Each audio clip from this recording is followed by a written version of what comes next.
ఎన్నికలకు ముందు అనేకమైన హామీలను ఇచ్చింది. సూపర్ 6 అని చెప్పి ఇచ్చిన ప్రతి హామీని నెరవేరుస్తామని చెప్పారు. అంతేకాకుండా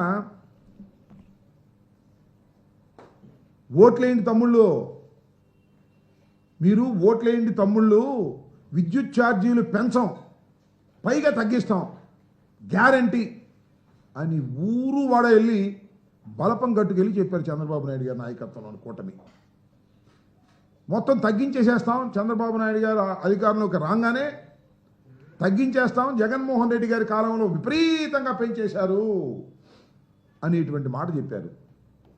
దాంతోపాటు ఏమన్నారంటే అసలు మమ్మల్ని ఎన్నుకోండి, సంపద సృష్టిస్తాం, సంపదను సృష్టించి ఈ రాష్ట్రాన్ని అద్వితీయంగా పురోగతిలోకి తీసుకువెళ్తాం అనేటువంటి మాట చెప్పారు. ఇవాళ ఏం జరుగుతుంది? 6 నెలల్లోనే మొత్తం చంద్రబాబు నాయుడు గారి నిజస్వరూపం బయటపడిపోయింది. ఇచ్చిన మాటను దేన్ని కూడా నెరవేర్చడు చంద్రబాబు నాయుడు గారిని. పూర్వం మాట ఉంది, అది మర్చిపోయి ఓట్లేశారు. అదే స్వామి చెబుతారు, ఓడ మీద ఉన్నప్పుడు ఓడ మల్లయ్య అంట, ఓడ దిగిన తర్వాత బోడి మల్లయ్య అంట. అలాగే రేవు దాటిన తర్వాత తెప్ప తగలేసినట్టుగా, అక్కడ దిగిన తర్వాత అల్లుడు చేసినట్టుగా ఇవన్నీ చంద్రబాబు నాయుడు గారికి ఉండేవి. అవన్నీ మర్చిపోయి ఈయన మాటలు నమ్మి ఓట్లు వేస్తే ఇవాళ జరుగుతుంది ఏంటి అని అడుగుతా ఉన్నా. కరెంటు ఛార్జీలు తగ్గించారా? తగ్గించకపోతే తగ్గించకపోయారు. అలా అట్టి పెట్టారా పెంచుకోకుండా? అది లేదు. విపరీతంగా ఛార్జీలు పెంచేటటువంటి కార్యక్రమం చేస్తున్నారు. బాదుడే బాదుడు, ఇది చంద్రబాబు నాయుడు గారి డైలాగ్ గుర్తుందా మీకు? ఇంతకుముందు బాదుడే బాదుడు, బాదుడే బాదుడు అని చెప్పుకొచ్చాడు. ఇవాళ సావబాదుడు, ఇవాళ బాదుడే బాదుడు. 6 నెలలకే ఇవాళ 15,485 కోట్ల రూపాయలు ప్రజల మీద భారం వేశారు. నవంబర్లో 6,000 కోట్ల బిల్లు, అలాగే వచ్చే నెల నుంచి 9,412 కోట్ల రూపాయలు పెంచేటటువంటి కార్యక్రమం. విద్యుత్ వినియోగదారుల మీద, గృహ వినియోగదారుల మీద 25% నుంచి 55% అర్ధంతరంగా పెంచేసి ఇవాళ చంద్రబాబు నాయుడు గారు ప్రజలను కసి తీర్చుకునేటువంటి కార్యక్రమం చేస్తున్నాడు. ఇది చాలా దురదృష్టకరమని మనవి చేస్తున్నా. అంతేకాదు ఇంకొక విషయం చెప్తా ఇక్కడ మీకు. స్మార్ట్ మీటర్లు బిగిస్తున్నాం వైఎస్ఆర్ కాంగ్రెస్ పార్టీ అధికారంలో ఉన్నప్పుడు. స్మార్ట్ మీటర్లు బిగిస్తే రైతులకు అన్యాయం జరిగిద్ది అన్నారు. అసలు స్మార్ట్ మీటర్లు పాల్గొట్టేమన్నాడు సాక్షాత్తు ఇవాళ ఉన్న విద్యాశాఖ మంత్రి గారు. రైతులు ఏమి హెచ్చరించారంటే, రెచ్చగొట్టారంటే స్మార్ట్ మీటర్లు పగలగొట్టేసేయండి, స్మార్ట్ మీటర్ల వల్ల నష్టం జరుగుతుంది, జగన్మోహన్ రెడ్డి గారు రైతులకు ద్రోహం చేస్తున్నాడు కాబట్టి పగలగొట్టేయమన్నారు. వాళ్ళు ఏం చేస్తున్నారండి నాకు అర్థం కాలే. మళ్ళా ఇవాళ స్మార్ట్ మీటర్లు బిగించేటటువంటి కార్యక్రమం చేస్తున్నారా లేదా ఈ ప్రభుత్వం?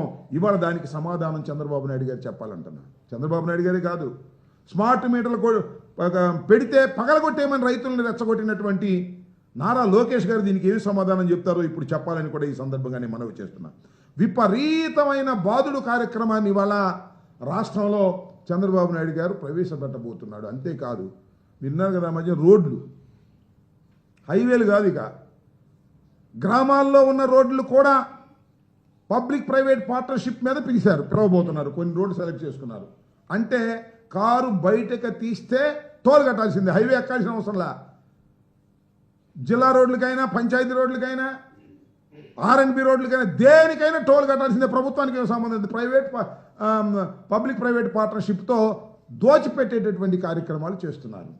ఇది సంపద సృష్టించడం అంటే. కారు ఉన్నవాడి 10 దగ్గర కారు బయటకు వస్తే టోల్ గేట్ వేసి, టోల్ వేసి సంపద సృష్టించేటటువంటి కార్యక్రమం చేస్తున్నారు. నిజంగానే చంద్రబాబు నాయుడు గారు ఏదో సంపద సృష్టిస్తాడు, ఎకానమీలో చాలా గొప్పవాడు, హైదరాబాదును అభివృద్ధి చేశాడు, డబ్బా కొడుతూ ఉంటాయి ఈనాడు, ఆంధ్రజ్యోతి ఒక పక్కన డబ్బా కొట్టే కార్యక్రమాలు చేస్తుంటే అది నిజమేనని అమాయకులు నమ్మి ఓట్లు వేస్తే సంపద సృష్టించడం కాదు, సంపదను దోచుకునేటటువంటి కార్యక్రమం ఇవాళ చంద్రబాబు నాయుడు గారు చేస్తున్నారు. 40 సంవత్సరాల ఇండస్ట్రీ అంటాడు, 14 సంవత్సరాల సుదీర్ఘకాలం నేను ముఖ్యమంత్రిగా పనిచేశాను అని చెబుతున్నటువంటి చంద్రబాబు నాయుడు గారు ఇవాళ సంపద సృష్టించడం పోయి సంపదను దోచుకునేటటువంటి కార్యక్రమం చేస్తున్నాడు. ఆయన కాలంలో సంపద సృష్టించాడు. ఎలాగో తెలుసా మీకు? ప్రైవేట్ రంగ సంస్థలు అమ్మేశాడు, పప్పు బెల్లాలకు అమ్మేశాడు. ప్రైవేటు సంస్థల్ని పప్పు బెల్లాలకు అమ్మేసి ఎవరికి అమ్మాడు? తనకు కావాల్సిన వాళ్ళకి అమ్ముకున్నాడు. అమ్ముకొని వాళ్ళ దగ్గర డబ్బులు తీసుకున్నాడు. డబ్బులు తీసుకుని ఆయన సంపద సృష్టించుకున్నాడు. ప్రైవేట్ రంగంలో ఉన్న సంస్థలన్నీ అమ్మేసి, ప్రభుత్వ రంగంలో ఉన్న సంస్థలన్నీ అమ్మేసి ప్రభుత్వ ఖజానాకు తీసుకొచ్చినట్టుగా నాటకం ఆడినటువంటి సందర్భాలు ఉన్నాయి. ఇలా సంపద సృష్టిస్తానని ప్రజల్ని మోసం చేశాడు. ఇంకోటి కూడా చెప్తున్నా, సంపద సృష్టించడం కాదు, ట్యాక్సులు వేయటం కాదు, బాధుడు కాదు, అప్పులు తీసుకు అడుక్కుంటున్నాడు. అయ్యా అప్పులు ఇవ్వండి. ఎన్ని అప్పులని నాకు అర్థం కాలేదు. ఇవాళ రాష్ట్ర బడ్జెట్లో 65,000 కోట్ల అప్పు, బడ్జెట్టేతర అప్పులు 9,000, బడ్జెట్టేతర అప్పులు 9,000 కోట్లతో పౌర సరఫరాల సంస్థ ద్వారా 2,000 కోట్లు, 9,000 కోట్లు, మార్క్ఫెడ్ ద్వారా 6,000 కోట్లు, ఏపీఐసి ద్వారా 1,000 కోట్లు అప్పు చేశారు. ఇప్పుడు రాజధాని పేరుతో 31,000 కోట్ల రుణం. మరోవైపు అమరావతికి మరో 21,000 కోట్ల రుణానికి సమీకరించేందుకు సిద్ధం. అప్పులతోనే సంపద సృష్టి కాదు, పూర్తిగా అప్పులు తీసుకొని అప్పులతోనే ప్రభుత్వాన్ని నడపాలి అనుకునేటటువంటి పరిస్థితికి ఇవాళ చంద్రబాబు నాయుడు గారు పడిపోయి ఇవాళ అనేకమైనటువంటి గొప్ప విషయాలు చెప్పేటటువంటి కార్యక్రమం చేస్తున్నాడు. సంపద సృష్టించడం తర్వాత పక్కన పెట్టండి. చంద్రబాబు నాయుడు గారు అధికారంలోకి వచ్చిన తర్వాత ఆదాయాలు ఎంత పడిపోయాయో ఒక్కసారి పరిశీలన చేయమని రాష్ట్ర ప్రజలను కోరుతున్నా. అమ్మకపు పన్ను గత ఏడాది ఇదే సమయంతో పోల్చి చూస్తే 1,000 కోట్లు తగ్గింది. మరొక వైపు రిజిస్ట్రేషన్ ఆదాయం కూడా గత ఏడాదితో పోలిస్తే 1,000 కోట్లు దక్కింది. కేంద్ర గ్రాంట్లు 12,510 కోట్లు తగ్గగా రెవెన్యూ లోటు 9,740 కోట్లు పెరిగింది. ఇవన్నీ చూస్తుంటే చంద్రబాబు చెప్పేవన్నీ గొప్పలు, చేసేవి మాత్రం అభూతమైన కల్పనలు అనేటువంటి విషయాన్ని ప్రజలు గమనించాలని ఈ సందర్భంగా నేను మనవి చేస్తున్నా. దాంతోపాటు ఇవాళ చంద్రబాబు నాయుడు గారు ఒకటి ప్రకటించారు ఇందాక చాలా చిత్రంగా.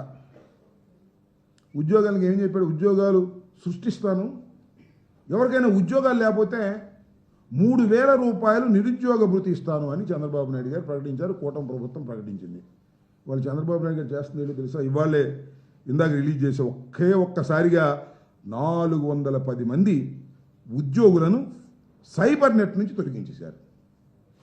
సైబర్ నెట్ కార్పొరేషన్ నుంచి మళ్ళా ఫైబర్ నెట్ కార్పొరేషన్ నుంచి మళ్ళా 200 మంది తొలగించడానికి సిద్ధపడుతున్నారు.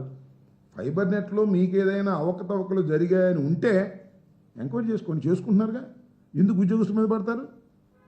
ఇలా ఆ ఉద్యోగస్తులను తొలగించేసేసి నిరుద్యోగులు చేసేటటువంటి కార్యక్రమం. అదేవిధంగా ఉన్న ఉద్యోగాలు పీకేస్తున్నారు.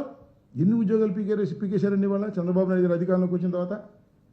వాలంటీర్ వ్యవస్థ, దానిలో ఉన్న వాళ్ళందరినీ పీకేశారు. స్పెషల్ డాక్టర్లను తీసుకొచ్చాం మేము, వాళ్ళని కూడా తీసేశారు.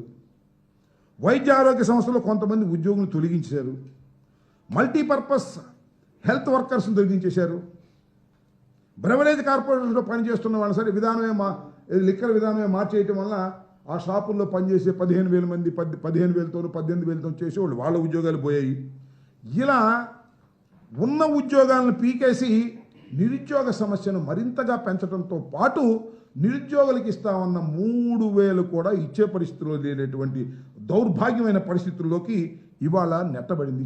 చిన్న ఉద్యోగులు, పెద్దోళ్ళు కూడా కాదు పాపం, పిల్లలు 15,000 20,000 మొత్తం ఉద్యోగులందరినీ కూడా తొలగించేటటువంటి దుర్మార్గమైన కార్యక్రమానికి ఇవాళ ఈ ప్రభుత్వం నోచుకుందని మనం వచ్చేస్తున్నాం. ఇదే సందర్భంగా నేను మరొకటి విషయం కూడా చెప్పాలి. మీకు ఏదైనా ప్రభుత్వం మీద మా పార్టీ మీద కోపం ఉంటే, మా సమయంలో ఎవరైనా ఉద్యోగులు చేరితే వాళ్ళు మా పార్టీ వాళ్ళు కాదు, వాళ్ళు నిరుద్యోగులు, పాపం వాళ్ళకి ఉద్యోగం కల్పించాం, వాళ్ళ మీద కక్ష తీర్చుకుంటారని నాకు అర్థం కాలేదు. అసలు ఏమైనా సిగ్గని అనిపించలేదా చంద్రబాబు నాయుడు గారికి? ఉన్న ఉద్యోగులను పీకేసి నిరుద్యోగులు చేసేటటువంటి ఒక దుర్మార్గమైనటువంటి పద్ధతిని కక్ష సాధింపుతో ఇవాళ నారా చంద్రబాబు నాయుడు గారి ప్రభుత్వం, కూటమి ప్రభుత్వం వ్యవహరించడం అనేది చాలా దుర్మార్గమైనటువంటి విషయం అని కూడా ఈ సందర్భంగా నేను మనవి చేస్తున్నాను. నేను సగర్వంగా చెప్తున్నా, వైఎస్ఆర్ కాంగ్రెస్ పార్టీ అధికారంలోకి వచ్చినప్పుడు 5 సంవత్సరాలు మేము పరిపాలన చేసినప్పుడు అద్భుతంగా నిరుద్యోగ సమస్యను కొంత మేరకైనా తగ్గించాలనేటువంటి దృక్పథంతో మేము అనేక మందికి ఉద్యోగాలు కల్పించినటువంటి పరిస్థితి మేము చూపించామని కూడా మనం చేస్తున్నాం. సుమారుగా మా టైంలో 30 లక్షల మంది నిరుద్యోగులకు ఉద్యోగాలు కల్పించినటువంటి ఘనత జగన్మోహన్ రెడ్డి గారి ప్రభుత్వానికి దక్కుతుందని కూడా ఈ సందర్భంగా నేను మనవి చేస్తున్నాను.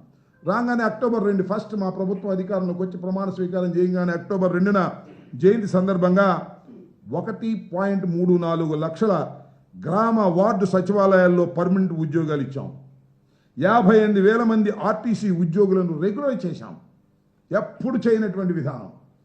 58,000 మంది ఆర్టీసీ ఉద్యోగులు అలో లక్షణాన్ని వాళ్ళ లాసుల్లో వచ్చి బాధపడుతుంటే వాళ్ళందరినీ రెగ్యులైజ్ చేసి గవర్నమెంట్లో కలుపుకున్నటువంటి ఘనత జగన్మోహన్ రెడ్డి గారికి దక్కుతుంది.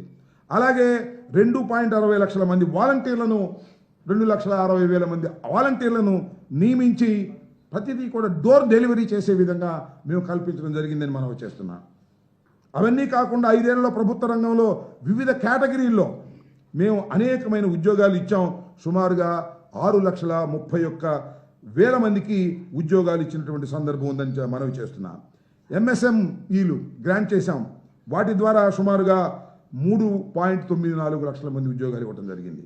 ఈ విధంగా అనేకమైనటువంటి లార్జ్ అండ్ మెగా ఇండస్ట్రీస్ సంబంధించి 1.02 ఉద్యోగులని మేము నియమించేటువంటి కార్యక్రమాన్ని చేపట్టడం జరిగింది. ఈ విధంగా వైఎస్ఆర్ కాంగ్రెస్ పార్టీ అధికారంలో ఉన్నప్పుడు, మా పాలనలో ఉన్నప్పుడు ఉద్యోగాలను క్రియేట్ చేసి ఉపాధి కల్పించే కార్యక్రమంలో నిరుద్యోగ సమస్య తగ్గించేయడానికి తీవ్రంగా ప్రయత్నం చేసినటువంటి ప్రభుత్వం. దమ్ముంటే ఆ పని చేయండి. మీరు 30 లక్షలు ఇచ్చే ఉద్యోగాలు ఇచ్చారు, మేము 60 లక్షలు ఇస్తామని పోటీ పడాల్సింది పోయి ఉన్నోళ్ళని పీకేసే కార్యక్రమం. వాలంటీర్లు పీకేశారు, బ్రాందీ షాపుల్లో పనిచేసే వాళ్ళని పీకేశారు. సరే, బ్రాందీ షాపుల్లో మొత్తం మీరు పాలసీని మార్చేసి ప్రైవేట్ రంగానికి ఇచ్చేశారు. ఇవాళ ఫైబర్ నెట్లకు సంబంధించిన వాళ్ళ 400 మంది పీకేసి మళ్ళీ 200 మంది పెట్టేసే కార్యక్రమం ఉన్నారు. ఒక దుర్మార్గమైనటువంటి పరిపాలన ఇవాళ సాగుతూ ఉంది. విద్యుత్ ఛార్జీల పెరుగుదల మీద 27వ తారీఖున మేము నిరసన తెలిపేటటువంటి కార్యక్రమం చేస్తున్నామని కూడా ఈ సందర్భంగా నేను మనవి చేస్తున్నాను. చంద్రబాబు నాయుడు గారు దగ్గర ఉన్నటువంటి కార్యక్రమం ఏమిటంటే అధికారంలోకి వచ్చిన తర్వాత బాదుడే బాదుడు, పీకుడే పీకుడు, బాధటం, ఛార్జీలు పెంచి బాధటం, ఉన్న ఉద్యోగాలను పీకేయటం, సంపద సృష్టి అంటే చెప్ప తీసుకొని అడుక్కునే కార్యక్రమం చేయటం తప్ప సంపద సృష్టించేటటువంటి కార్యక్రమమే చేయనటువంటి ఒక దుర్మార్గమైనటువంటి పరిపాలన వాళ్ళ చంద్రబాబు నాయుడు గారి కూటమి ప్రభుత్వం చేస్తుంది. దీన్ని ప్రజలు గమనించాలి.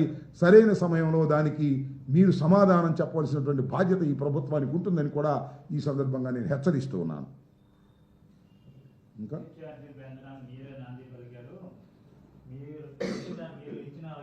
వేసేదయ్యా, మేమే పద్యానికి మేమే కారణం.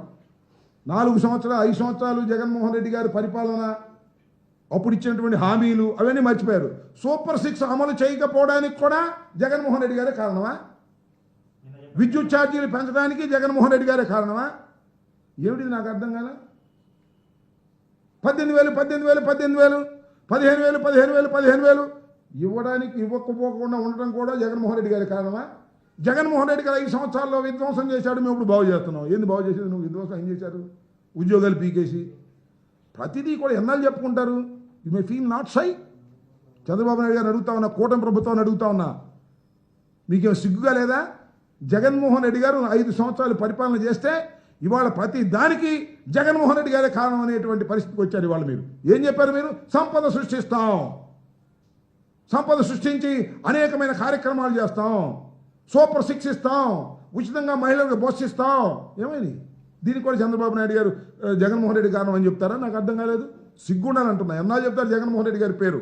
మీరు ప్రభుత్వంలోకి వచ్చారు, మీరు ఉద్యోగాలు సంపాదించుకున్నారు. మీ అబ్బాయికి ఒక ఉద్యోగం, పవన్ కళ్యాణ్ గారికి ఒక ఉద్యోగం, మీకు ఒక ఉద్యోగం సంపాదించుకున్నారు. సంపాదించుకుని ఉద్యోగులు పీకేసే కార్యక్రమం. నిరుద్యోగులకు ప్రతి 3,000 ఇస్తామన్నారు కదా, ఎందుకు ఇవ్వలేదు?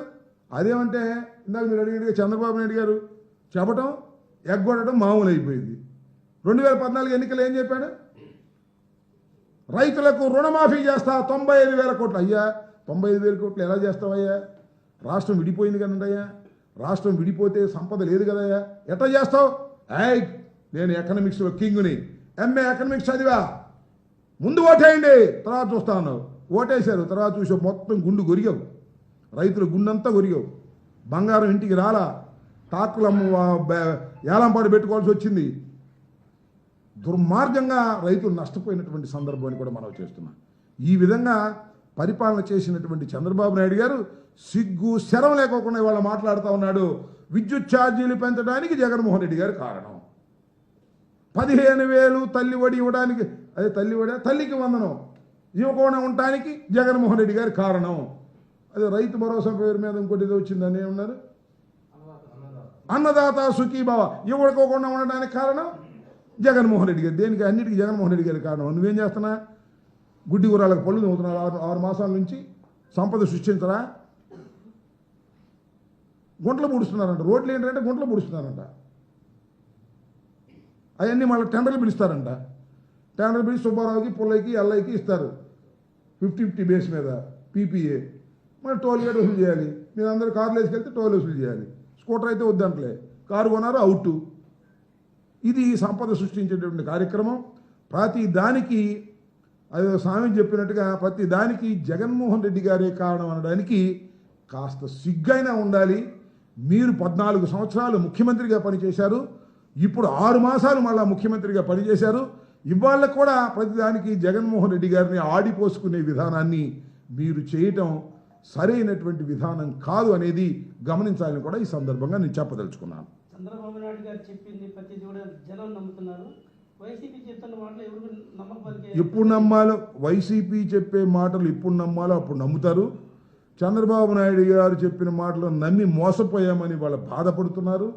నిజంగా చెప్తున్నా మీ అందరికీ, ఈ కొండోళ్ళు చూసే వాళ్ళందరికీ, ఒక్క వాగ్దానమైనా నెరవేర్చాడండి? మేము ఒక్క వాగ్దానాన్ని అన్నా వదిలిపెట్టామండి? కొన్ని వాగ్దానాలు చేయలేకపోవచ్చు, 1-6 మాత్రమే చెప్తున్నా. పూర్తి మద్యపాన నిషేధాన్ని మేము చేయకోకుండా నియంత్రించాం, అంతవరకే. కడమయన్నీ చేసాం. ఒక సిపిఎస్ ఒకటి కూడా కొంత చేయలేకపోయాం. These are facts. కడమయన్నీ చేశాం కదా, మేనిఫెస్టోలో పెట్టినవన్నీ చేసాం. ఏ చంద్రబాబు నాయుడు గారు చెప్పి నాకు అర్థం కాదు చెప్పండి.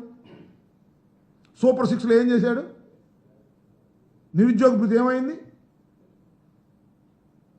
గ్యాస్ బండ్ ఇచ్చామన్నాడు, ఎంతవరకు ఇచ్చాడు మీరు చూశారుగా. అంతేకాదు అదేంటి పెన్షన్లు పెంచామన్నాడు, ఏరేస్తున్నాడు, టక ఏరేస్తున్నాడు. ఈ విధంగా పచ్చి మోసం చేసేటటువంటి కార్యక్రమం చంద్రబాబు నాయుడు గారు చేస్తున్నారు. నమ్మారు. దానికి తోడేంటంటే ఓ పక్కన పవన్ కళ్యాణ్, ఓ పక్కన మోడీ, ఈ పక్కన ఈయన, ముగ్గురు ఉన్నారు కదా. ఈసారైనా కరెక్ట్ చేస్తారు నమ్మారు. ఇప్పుడు లబో దిబో అని తల నోరు వాయ కొట్టుకుంటున్నారు. ఎందుకు వేసామరా ఓటు బాబు ఈ చంద్రబాబు నాయుడు గారు నమ్మి? ఆయన ఒక్క కార్యక్రమం కూడా చేయకపోగా విపరీతంగా ధరలు పెరుగుతూ ఉన్నాయి, బాదుడు సెక్షన్ పెరుగుతూ ఉంది, సామాన్యుడు బ్రతకలేని పరిస్థితిలో ఉన్నాడు, నిత్యావసర వస్తువుల ధరలు పెరిగిపోతూ ఉన్నాయి అని సర్వత్రా ఆంధ్రప్రదేశ్లో బాధపడుతున్నటువంటి వైనాన్ని మీరే చూస్తున్నారు. మేము ఒక అపోజిషన్గా వైఎస్ఆర్ కాంగ్రెస్ పార్టీ 5 సంవత్సరాలు పరిపాలన చేసినటువంటి పార్టీగా కేవలం 11 సీట్లు మాకు రావచ్చు, కానీ 40% ఓట్ బ్యాంక్ ఉన్నటువంటి వైఎస్ఆర్ కాంగ్రెస్ పార్టీ చంద్రబాబు నాయుడు గారు ఇచ్చిన ఏ హామీని నెరవేర్చకపోయినా ఆందోళన చేస్తాం, ప్రజల పక్షాన నిలబడతాం, ప్రజల గొంతుకై మేము నినదిస్తామని కూడా ఈ సందర్భంగా నేను చెప్పదలుచుకున్నాను.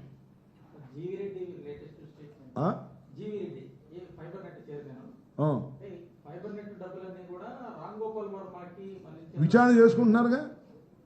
ఎన్ని దొంగ ఆరోపణలు. నేను ఒక మాట చెప్తున్నాను,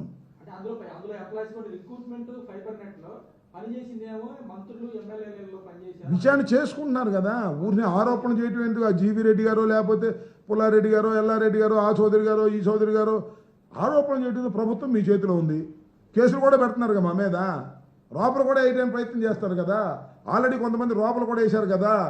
కక్ష సాధింపు చర్యలు, మమ్మల్ని ఏదో తొక్కేద్దామని, వైఎస్ఆర్ కాంగ్రెస్ పార్టీని అణిచేద్దామని వైఎస్ఆర్ కాంగ్రెస్ పార్టీకి సంబంధించినటువంటి నాయకులందరి మీద తప్పుడు ఫాల్స్ కేసులు పెడుతున్నారు. ఒకే ఒక ఉదాహరణ చెప్తా. ఏమన్నా నేను తెలియ కొడతానండి.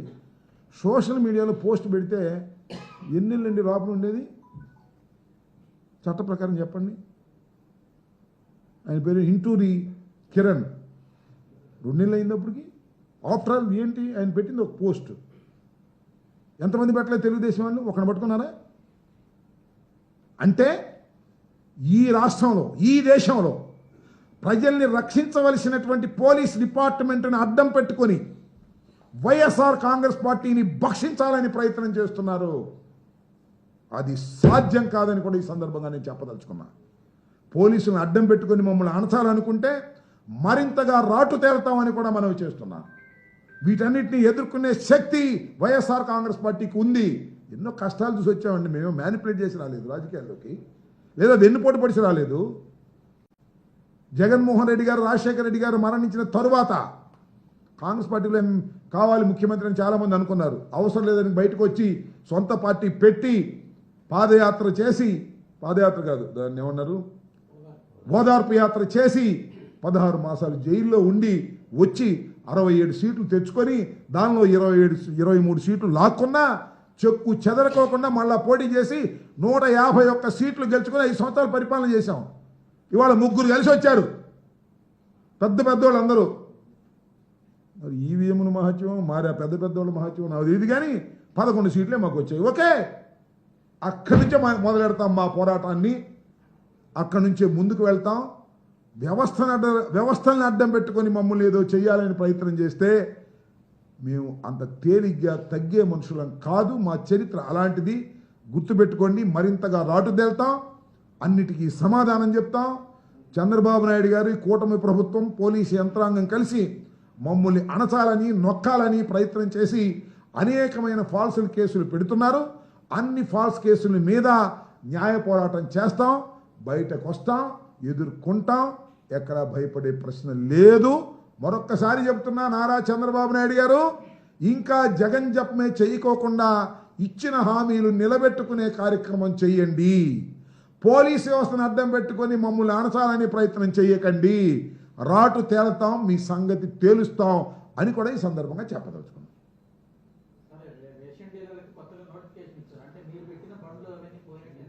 ఏమో మరి ఆ బళ్ళు ఏం చేసుకోమను, మాకేమో ఇచ్చారని పోయినాయేమో మరి. నేనేదేంటంటే మా విధానం మాది. మేము బ్రాందీ, విస్కీ, ఈ మద్యం పాలసీ మా పాలసీ వేరు, వాళ్ళ పాలసీ వాళ్ళు పెట్టారు. ఓకే, ఇవాళ మద్యం బాగా మంచి తీయగా దొరుకుతుందంట. అంతకుముందు ఏమో పిచ్చిగా ఉండేదంట. మరి మంచి తీయగా చౌకగా దొరుకుతుందా మద్యం? నాకు అర్థం కదా. ఏ మద్యమైనా ఒకటే కదా స్వామి. ఆరోగ్యం బాగుపడింది. ఈ మద్యం తాగితే బాగా బలశాలు అవుతారండి, బాగా కుస్తీ పడిన రెడీ అవుతారండి. అంత మంచి ముందు ఇస్తున్నారండి చంద్రబాబు నాయుడు గారు. వాళ్ళు ఒరిజినల్ ఇస్తున్నారు. అయ్యే ఫ్యాక్టరీలు, అయ్యే డిస్టిలరీలు. ఆ డిస్టిలరీ వచ్చే ముందే ఇది. కొత్తగా ఉన్న డిస్టిలరీ ఇచ్చారా చెప్పండి? కాకపోతే బ్రాండ్స్, అన్ని బ్రాండ్స్ వస్తున్నాయి అంట ఇప్పుడు. అంతే 99కి ఇస్తుందంట. అది ఎవరు తాగుతారో మరి లేదు నాకు తెలియదు. ఇప్పుడే మంచి మందు, నాణ్యమైన మందు రేపు ఇంటింటికి కూడా తీసుకెళ్తారు. అది నాకు తెలియకొడుతున్నాయా చెప్పండి ఒక మాట. ఏమన్నాడు చంద్రబాబు నాయుడు? బెల్ట్ షాపులు పెడితే నా బెల్ట్ తీస్తా అన్నాడు. తీరేదే బెల్ట్. ఆయన ఎవరు తీశాడు మొన్న? ఆ కొటికెలపూడి కొటికెలపూడి శ్రీనివాస్ అసలు బెల్ట్ షాప్ ఉండటానికి వీలేదన్నాడు చంద్రబాబు నాయుడు. లేదన్నాడు. 5-6 పట్టుకు చూపించాడు. మీ ఎమ్మెల్యేనే. మీ ఎమ్మెల్యేకు ఉన్న బెల్ట్ నీకు లేదంటాయా స్వామి? నాకు అర్థం కాలేదు చంద్రబాబు నాయుడు గారు. మీ ఎమ్మెల్యే మా నియోజకవర్గంలో బెల్ట్ ఉందని బెల్ట్ షాపులు పట్టుకొని బెల్ట్ తీసి చూపించాడు. ఏం యాక్షన్ తీసుకున్నావు? 5 లక్షల ఫైన్ అన్నాడు. 5 రూపాయలు ఫైన్ వేసా. ఎక్కడ పడితే అక్కడ బెల్ట్ షాపులు, సందుకు ఒక బెల్ట్ షాప్ పాటలు, డబ్బులు వసూలు చేసుకోవటాలు, ఇంత దారుణంగా జరుగుతూ ఉంటే బెల్ట్ తీస్తా అని ఊరికి పెట్రోల్ ధరలా కబుర్లు చెబితే లాభం. ఇవాళ బియ్యం, పీడిఎస్ రైసు సాగట్లా. నాకు తెలియకూడదని ఒక మాట చెప్పండి నాకు. అదే షిప్ అండి స్టల్లానా ఎన్నో టన్నులు వెళ్ళిందంట లోపలికి. ఎట్ట వెళ్ళిందే? కళ్ళు మూసుకున్నారు వీళ్ళందరూ. ఇలా తెలియకుండా వెళ్ళిందా? ప్రతి ఎమ్మెల్యే కొట్టాడుగా, మంత్రి కొట్టాడుగా. కొడితే వెళ్ళింది సముద్రంలోకి. ఎన్ని దాటుకుని, నేల దాటుకుని, కాకినాడ దాటుకుని, రాజమండ్రి దాటుకుని లారీలు వెళ్ళి అంటే ఏందబ్బా? సీజ్ షిప్ అంటే సరిపోయిందా? సీజ్ లారీ అని ఇక్కడ అనాలిగా. మీ అసమర్థతని కప్పిపుచ్చుకోవడానికి మీరు ఎన్ని మాట్లాడినా మీ డొల్లతనం చాలా స్పష్టంగా కనపడుతుంది. బియ్యం, దొంగ బియ్యం జరుగుతూనే ఉంది. బెల్ట్ షాపులు జరుగుతూనే ఉన్నాయి. ఎమ్మెల్యేలు లక్షలు వసూలు చేస్తూనే ఉన్నారు. దందాలు చేస్తూనే ఉన్నారు. అది నేను చెప్పవసరం లేదు. మీ ఎల్లో పత్రికలే అక్కడెక్కడ రాస్తున్నాయి లేదా? ఆ ఎమ్మెల్యే ఇట్టా, ఈ ఎమ్మెల్యే ఇట్టా రైట్లా ఫ్రంట్ పేజ్ రాసినాయి. మా మీద పడతారు. మేము బియ్యం తిన్నామంట. మీరేమో బాగా పుణ్యాత్ములు, మేము పాపాత్ములు. తెలిసిదిగా.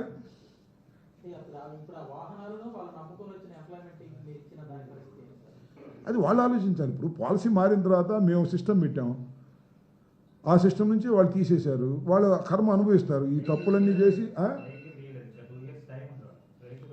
సరే ఏది చేసినా అది స్వామి చెప్పినట్టు శర్మ గారు వాళ్ళ ప్రభుత్వం వాళ్ళు ఎన్నుకున్నారు 5 సంవత్సరాలు వాళ్ళు చేస్తారు 4.5 సంవత్సరాలు అయిపోయింది ఆయన ఎవరో మొన్న అంటున్నాడు జమిలీ వస్తుంది ఆ 2.5 సంవత్సరాలు 3 సంవత్సరాలకే వాళ్ళ మంగళం పాడతారు అంటున్నారు లేదు జమిలీ వచ్చినా గిమిలీ వచ్చినా నేను మాత్రం వదలను అప్పుడు ఎలక్షన్ అని చంద్రబాబు అంటున్నాడు ఎప్పుడు వేసుకుంటారో ఏంటో మాకేం వీ ప్రిపేర్డ్ ఫర్ 5 years 5 సంవత్సరాలు మేము అపోజిషన్ పాత్రని